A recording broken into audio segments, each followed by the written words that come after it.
Anu Tayal from Energetica India.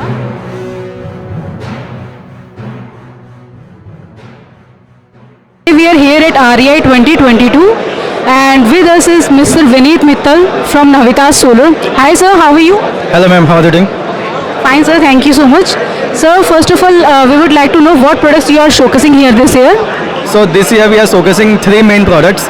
One are the Bonito series monopole half-cut modules, 450 watt up to 670 watt peak. These are the new range of modules we have launched in REI. Apart from that, we are doing EVA film manufacturing, which is a backward integration for us under the brand name Navitas Alpha. And we also have a third unit, Renon India, where we make lithium batteries for solar and electric vehicle applications. So we have samples for lithium batteries, two-wheeler, four-wheeler and all that. So, can you please brief us more about your Bonito? So Bonito is a new series monopole half-cut modules with 9 bus bar and 10 bus bar, what we call multi-bus bar modules. So these are used in rooftop installations and industrial and ground-mounted power plant installations, which are currently trend in the market and which have better efficiencies than polycrystalline modules and save a lot of space, at least 15-20% on the land area. So people are able to install more capacity with limited rooftop area. So sir, as the technology is changing across the world, so how do you see Indian market going towards? Is this towards monofacial or is this also moving towards bifacial? Currently monofacial is happening, but there is a lot of progress happening in the bifacial market with dual glass or transparent backsheet.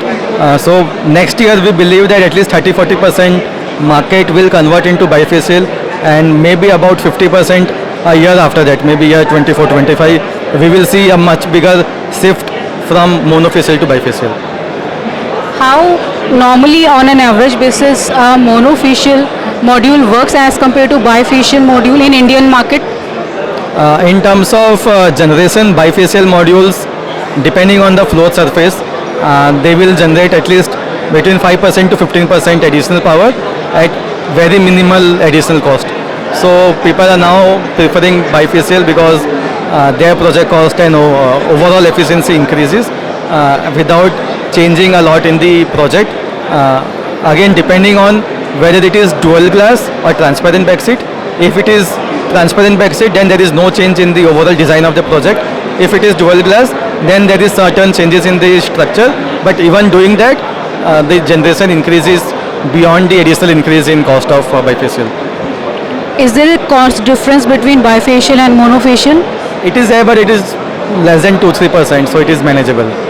So you can manage easily. Is there any cost pressure from developer side also well as a manufacturer you face? Of course, that's a routine thing. It's been 10 years and it is going to continue more because recently the prices have increased drastically. So developers have bid out for projects at the older prices and now the module prices have gone up. So there's a lot of pressure on the module manufacturing and the developers are now looking at ways to reduce the price by entering into different forms of supply, including tolling, contract manufacturing with pre-committed purchase prices of raw materials. So they are trying a lot to make sure that the pricing matches that bidding price, but it is still more than their expected prices. So the pressure is a lot on the manufacturers to reduce the pricing. How do you manage this price? So there are only two ways. One is by increasing volumes and increasing our efficiency of operations. So making sure that our supply chain is in time, we have a smooth production, and then we are working at a certain scale where our manpower, our overheads are spread out over a larger pool of supply. Only then we can do that. Indian government has taken some steps for helping Indian manufacturers like Make in India and some policy changes as well. So do you think right now Indian domestic manufacturers are able to compete with foreign? So with duty impact, definitely we are much cheaper than Chinese. Without duty impact also, if we look at global markets, look at a market like US, Indian suppliers are able to supply a lot more than the Chinese ones, purely on open market pricing, where we are manufacturing in India and supplying to global markets and competing directly with China. So in that sense, cell to module manufacturing has become competitive the efficiencies that we are getting in India, the automation that we have in India is of global standards, and we are able to supply to the world, not just within India but countries like USA, for the whole of Europe, Australia and many parts of Africa. So I think India is taking a commanding position after China in terms of an alternate stable supply chain for solar modules globally You are exporting as well.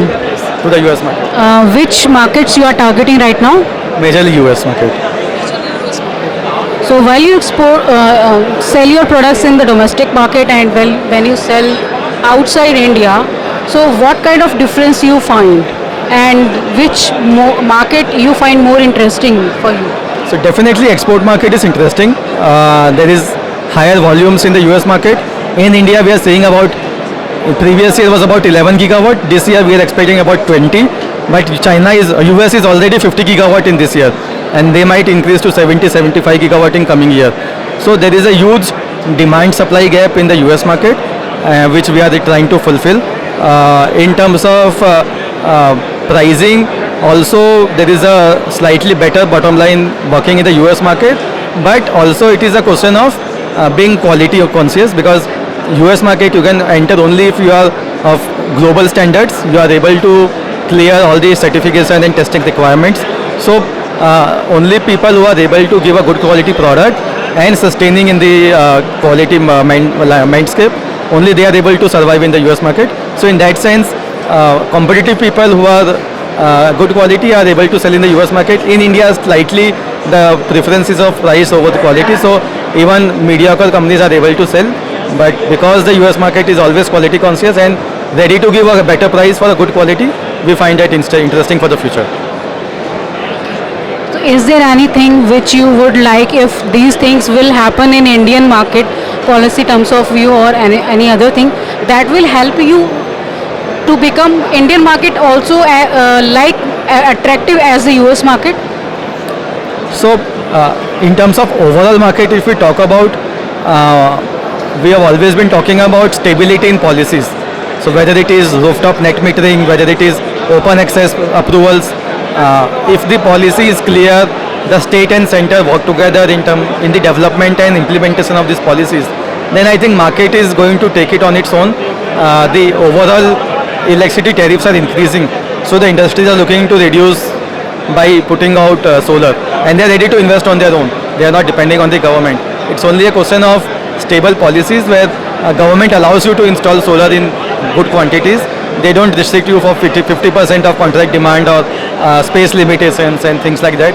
If they allow you monthly banking and there is no limitation on the upper limit of the project capacity, then I think in 1 or 2 years we are also going to see 30-40 gigawatt a year market for India. In terms of as rupee is going to depreciate right now currently, so is this impact your business and how much? Definitely, because we are still dependent on imports for raw materials and then making the finished goods in India and selling in the India market and in INR. So it always affects our bottom line, because we would have sold our material first and then getting the raw materials at a higher price due to dollar. We are trying to pass on the costing to the end user, but even the end user has to pay more because of the increase in dollar. So in that sense, the overall market shrinks a little bit whenever there is a dollar increase.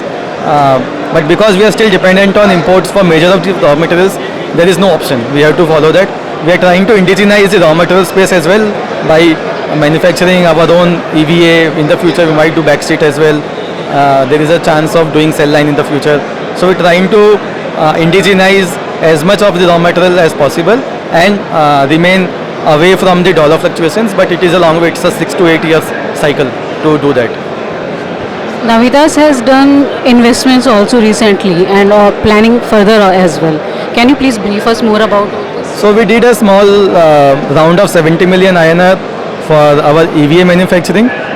We had one line earlier, now we are putting up another line. Cumulatively we will be about close to 1.7-1.8 gigawatt of EVA manufacturing. Already we are doing some fundraise for our battery business, lithium storage batteries. And at Navitas we are trying to tie up with a couple of developers who will be jointly investing with us for the 1 gigawatt and above capacity of solar modules. So that investments On the capex side, will be at least 100 to 150 crores, plus another 300, 400 crores for the raw material working capital. So we believe that cumulatively and jointly with the customers, we would be investing close to 500 crores in the next year. You are now 10 years older. How you feel like yours? How do you see your journey in India? It's been a very, very good and memorable experience. Our first career and putting solar in a major career path. 10 years is almost a decade old now, and the industry itself is 14, 15 years. So we have seen a major part of the growth even before the Congress government was there. So we have seen those times when the policy was still not so much favorable. Even now there are policy issues, but the market has opened up drastically. So for us, with whatever limitations in the market, we have learnt a lot. We have tried to create a name in the market. We have been able to make good network, good friends in the industry. People who are really passionate about solar, not just for the money part, but the overall benefits of the environment and clean. Our social image becomes better. Our family name becomes better. As a goodwill, we are able to get more respect in the market, in this overall society. So this business is, and I'm pretty sure for many of us in the industry, is not only for making money, but it is more than that. It is for the social part of it, the green part of it, and then the money aspect behind it. So we have gained a lot, much more than what we would have aspired in these 10 years. What is your plans for next 5 years? So in terms of capacity, we would be looking to raise our capacity and reach at least a 5 gigawatt of solar module capacity. Similarly, in the EVA space, we would be doing at least a 10 gigawatt of EVA manufacturing. In the battery space, we are working with a lot of EV OEMs. So working with them, and for the ESS market, we believe that we should be doing a 2 gigawatt hour plus yearly supply. So cumulatively, we are trying to do actual products on the field, manufacturing in India, which is a very hard part, and then growing at scale in all these clean tech based sustainable businesses. Thank you, sir. Thank you for your time. Thank you so much.